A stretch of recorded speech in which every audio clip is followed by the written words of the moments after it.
salam sehat kawan Diska. Kawan Dinas Kesehatan, Pengendalian Penduduk dan Keluarga Berencana Kota Madiun. Kawan, pada hari ini apa kabarnya? Semoga selalu sehat ya. Semua dalam keadaan sehat walafiat. Baik, masih bersama kawan Diska. Di sini kita akan memberikan informasi sehat, info sehat. Dan pada kesempatan kali ini sudah hadir wanita-wanita cantik ya, teman-teman saya yang cantik. Dari Puskesmas Oro-Oro Ombo. Apa kabar? Oh, maaf. Puskesmas Sukosari sekarang. Oke, apa kabar Mbak Alia? Alhamdulillah baik. Bagaimana kabarnya Mbak Sita? Alhamdulillah baik, Bu. Oh, sehat. Oke, terima kasih. Jadi, kawan, pada kesempatan kali ini, teman-teman dari Sukosari ini kita akan menyampaikan pesan terkait Taman Posyandu. Jadi seperti apa Taman Posyandu, perannya, kemudian manfaatnya bagi balita kita. Mari kita ikuti bersama. Oke, nah kita yang pertama dengan Mbak Aulia ya.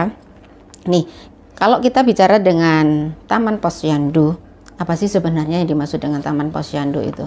Jadi Taman Posyandu itu layanan terintegrasi dari sebuah layanan integrasi dari Posyandu yang di dalamnya juga ada PAUD serta BKB. BKB. Jadi sebuah layanan terintegrasi ya antara kegiatan Posyandu itu sendiri, kemudian PAUD dan juga BKB. Nah, kalau boleh dijelaskan nih sama Mbak Aulia, BKB-nya sendiri ngapain aja sih kok digabung-gabung? Terus mengapa perlu digabung? Seperti apa? Jadi di sini layanan ini akan memberikan pengasuhan khususnya kepada orang tua balita dalam mendapatkan pendampingan, yaitu melalui kelompok bina keluarga balita.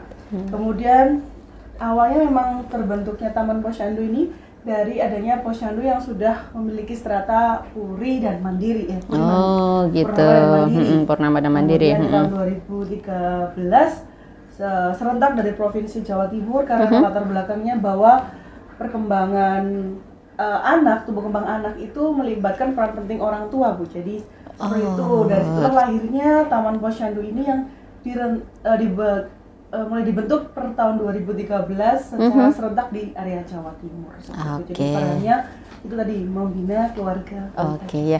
Jadi ini sangat-sangat diperlukan atau mungkin sangat bermanfaat gitu ya Mbak Aulia ya, karena di situ mengajak peran dari orang tua untuk ikut serta di dalam pengasuhan di posyandu seperti itu. Nah, sekarang kita geser dengan Mbak Sita nih. Siapa sih yang menjadi pengelola dan siapa yang harus melaksanakan Taman Posyandu itu pada saat adanya terintegrasi di posyandu tadi?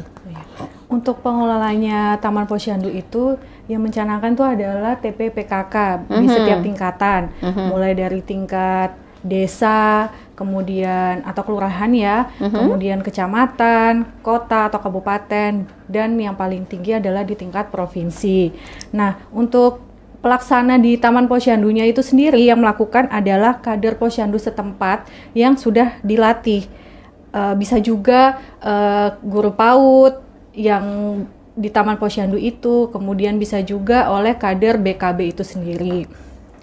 Dan tidak lupa juga didampingi dengan petugas kesehatan atau petugas puskesmas setempat. Oh gitu. Jadi ada banyak peran ya yang bersatu di situ di dalam memberikan layanan di posyandunya karena terintegrasi tadi ya Mbak Alia ya. Nah, sekarang kalau boleh tahu seperti apa sih konsep dari pelaksanaan Taman Posyandu itu sendiri? Artinya kan di situ ada terintegrasi antara posyandu, ada BKB. Lah, ini konsepnya seperti apa di dalam pelayanan? Ya.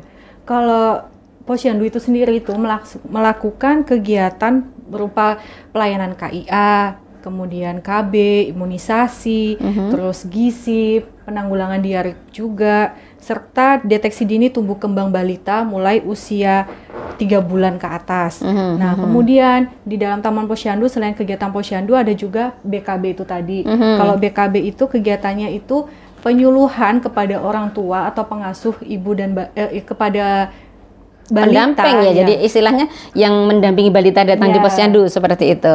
Oke. Itu untuk meningkatkan kemampuannya dalam mengasuh atau mendeteksi tumbuh kembang anak. Kemudian ada juga kegiatan PAUD-nya atau pendidikan anak usia dini. Itu meliputi memberikan stimulasi atau rangsangan pendidikan kepada anak untuk mempersiapkan anak itu nanti masuk ke jenjang pendidikan yang lebih tinggi, maksudnya masuk ke tingkat SD gitu. Jadi PAUD itu untuk usia 0 sampai maksudnya untuk usia 3 tahun sampai usia 6 tahun. 6 tahun. Jadi satu bentuk SD. persiapan, karena kalau di posyandunya itu menangani balitanya bawah 5 tahun. Nah, setelah itu masuk di dalam taman posyandu. Seperti itu ya. Karena nanti akan persiapan dari mulai 3 tahunnya sampai 5 tahun untuk menuju di PAUD, di taman posyandunya. Dari situlah nanti persiapan untuk menuju di tingkat SD seperti itu ya. Oke. Nah, sekarang kalau boleh tahu nih, kalau di wilayah Sukosari sendiri, berapa sih jumlah taman posyandunya nih? Apakah setiap posyandu itu sudah ada taman posyandunya seperti itu? Khususnya di wilayah Puskesmas Sukosari sendiri ada 22 taman posyandu yang sudah ditutup. Banyak juga ya. 2013 ya. Otomatis layanan dari taman posyandu ini bisa dimanfaatkan oleh warga yang berada di wilayah Puskesmas Sukosari, ada di Kelurahan Klegen, Kamintoro, Kartoharjo, Lorombo, dan Sukosari, untuk memanfaatkan layanan terintegrasi ini, khususnya untuk tumbuh kembang. Tumbuh kembang, iya, konsepnya seperti itu. Nah, kalau ini kembali ke Sita nih, tadi sudah ada bentuk terintegrasinya. Nah, pertanyaannya, mungkin untuk kawan Diska yang di sana juga, kalau sudah tahu biar berbondong-bondong nih ya datang ke posyandunya. Nah, di dalam pelayanannya itu sendiri, apakah sudah dibedakan nanti karena ini terintegrasi ya, sudah ada petugasnya sendiri-sendiri kah seperti itu? Pada kegiatan pas buka posyandu, kemudian ada taman posyandu lah, apakah ini sudah beda-beda gitu petugasnya untuk melayani maksudnya? Untuk saat ini kader ya Bu maksudnya ya. Kadernya itu masih istilahnya bergabung sama kader posyandu balita itu sendiri. Jadi tiap posyandu kan saat ini kurang lebih ada 5 kader posyandu. Nah, 5 kader ini juga merangkap untuk kegiatan di BKB-nya maupun kegiatan PAUD-nya itu. Oh gitu. Tapi mereka juga sudah dilatih untuk sudah ada pelatihan tersendiri gitu ya. Sudah ada pembekalan paling tidak ya. Oke. Jadi kader ini juga istilahnya mumpuni untuk melakukan BKB maupun PAUD itu tadi deteksinya. Jadi pada prinsipnya untuk di wilayah Sukosari sudah hampir semua posyandunya ya, sudah ada taman posyandu ya. Betul. Seperti itu. Kemudian selanjutnya hari buka nih. Hari bukanya seperti apa? Apa satu Sukosari itu buka bareng atau terjadwalkan seperti apa nih? Kalau itu indikator buka taman posyandu, untuk pelayanannya seperti buka posyandu pada umumnya. Jadi setiap 1 bulan sekali. Kemudian untuk layanan PAUD itu minimal 3 hari ya, 3 hari dalam seminggu. Untuk BKB sama seperti layanan posyandu untuk di taman posyandu di wilayah Puskesmas Sukosari. Oke, jadi hampir mirip ya. Jadi intinya tinggal harinya sama, tapi kalau nanti pas yang taman posyandunya harus 3 hari, berarti ya harinya akan diatur di tim sendiri itu ya. Oke, nah kemudian kalau boleh tahu, apakah kegiatan ini ada pemantauannya atau monitoringnya nih dari teman-teman di Puskesmas, atau mungkin dari level dinas kesehatan sendiri, adakah pemantauan?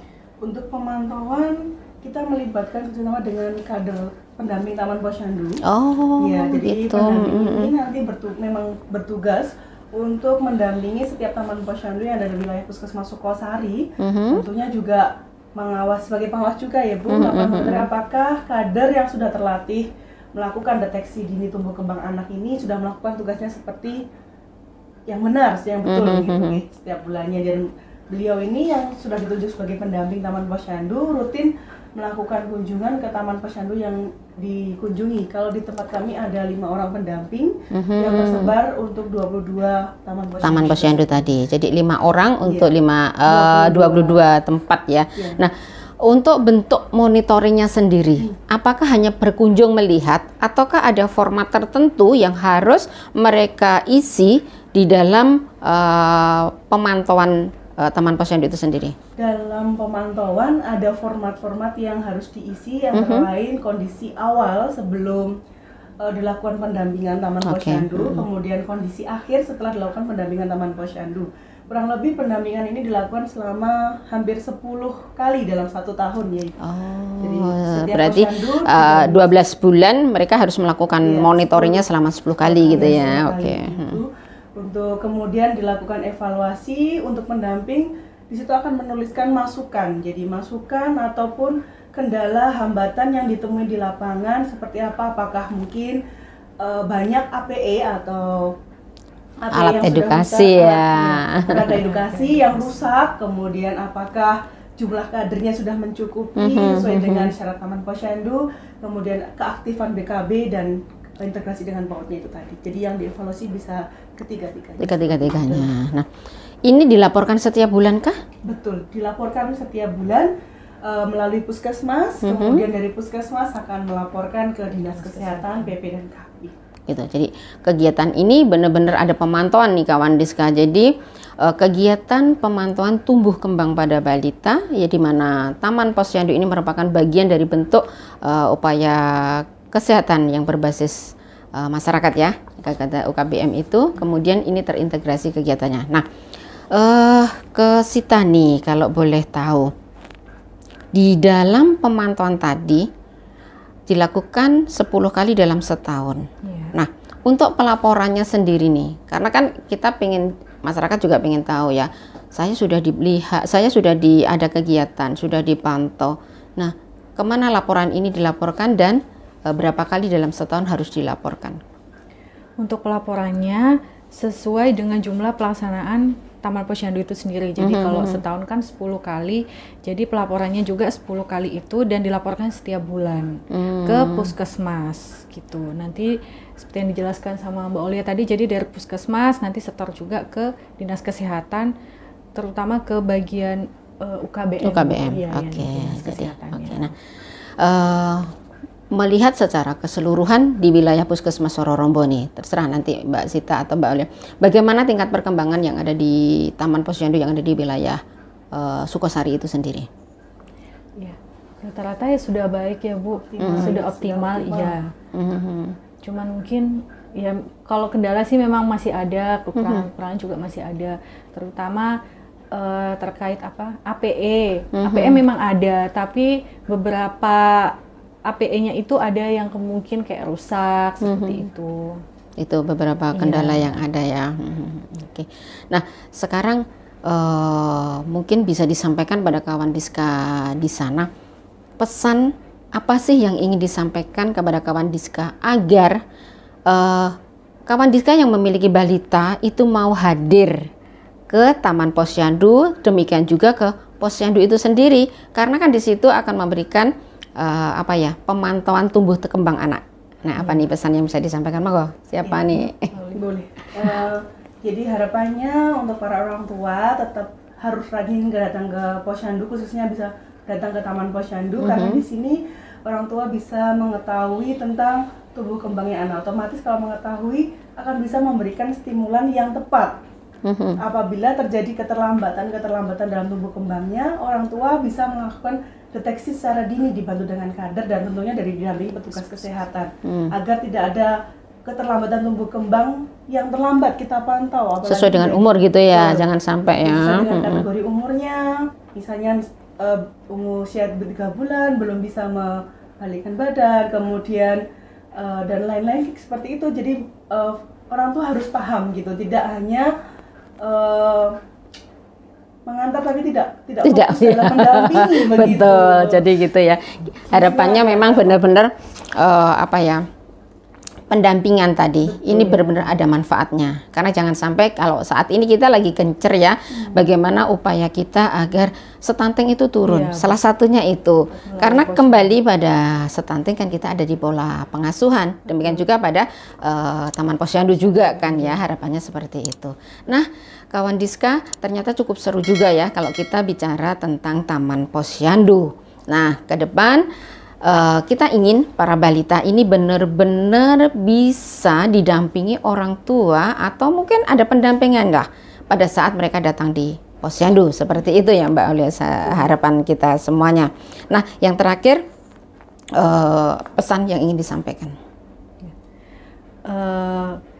untuk orang tua, jangan lupa setiap bulan untuk membawa anaknya ke posyandu, karena posyandu itu penting untuk mengontrol atau deteksi dini itu tadi, perkembangan dan tumbuh kembang anak. Jadi kalau bisa juga kalau yang datang ke posyandu itu tidak sekedar datang, nimbang, kemudian pulang.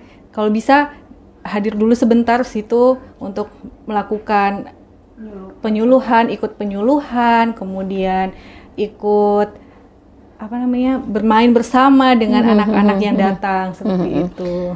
Tambahan lagi Bu Retno. Boleh. Jadi kalau menurut penelitian di tahun 2016 itu bahwa ternyata ada interpretasi hubungan dengan pendampingan orang tua dengan tingkat kecerdasan dan kreativitas anak. Nah, ini yang kita menjadi dasaran kenapa Taman Posyandu ini penting banget buat didapatkan oleh orang tua, karena memang di situ peran orang tua memegang peranan penting sekali dalam mendampingi tumbuh kembang putra-putri ini, tentunya membentuk generasi yang cerdas dan berkualitas. Oke, nih goalnya nih kawan Diska ya.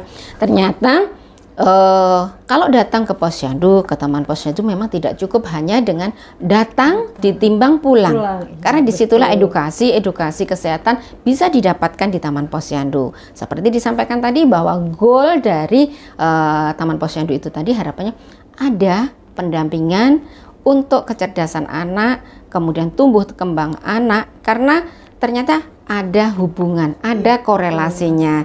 Dengan adanya pendampingan, maka tumbuh kembang kecerdasan anak ini ternyata juga bisa terbentuk dari situ. Oke. Baik kawan Diska, begitu asiknya kita bicara tentang Taman Posyandu. Nah, jangan lupa ya selalu datang di posyandu yang sudah terintegrasi dengan adanya Taman Posyandu. Tetap semangat dan jangan lupa selalu stay tune di @promkes Kota Madiun, demikian juga di @promkes Sukosari. Nah, tak lupa juga nih subscribe untuk YouTube-nya kawan Diska. Baik, terima kasih Mbak Sita, terima kasih Mbak Aulia sudah hadir di studio kawan Diska. Kita ketemu lagi di lain kesempatan dengan topik yang lebih seru lagi. Tetap semangat dan bye.